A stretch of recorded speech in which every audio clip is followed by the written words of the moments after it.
خطبہ نمبر 26 آپ علیہ السلام کے خطبے کا ایک حصہ، جس میں بعثت سے پہلے عرب کی حالت کا ذکر کیا گیا ہے اور پھر اپنی بیعت سے پہلے کے حالات کا تذکرہ کیا گیا ہے۔ بسم اللہ الرحمن الرحیم۔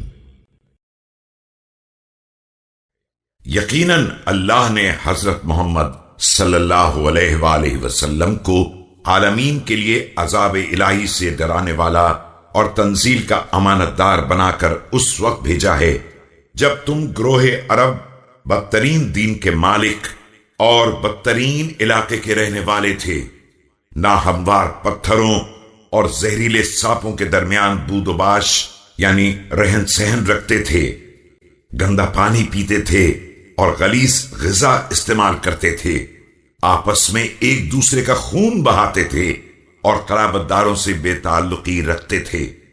بت تمہارے درمیان نصب تھے اور گناہ تمہیں گھیرے ہوئے تھے۔ بیعت کے ہنگام۔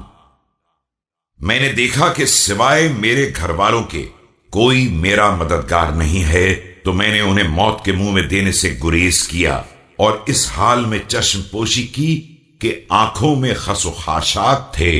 میں نے غم و غصے کے گھونٹ پیے اور گلو گرفتگی اور حنزل سے زیادہ تلخ حالات پر صبر کیا۔ یاد رکھو، عمرو عاص نے معاویہ کی بیعت اس وقت تک نہیں کی جب تک کہ بیعت کی قیمت نہیں طے کر لی۔ خدا نے چاہا تو بیعت کرنے والے کا سودا کامیاب نہ ہوگا اور بیعت لینے والے کو بھی صرف رسوائی ہی نصیب ہوگی۔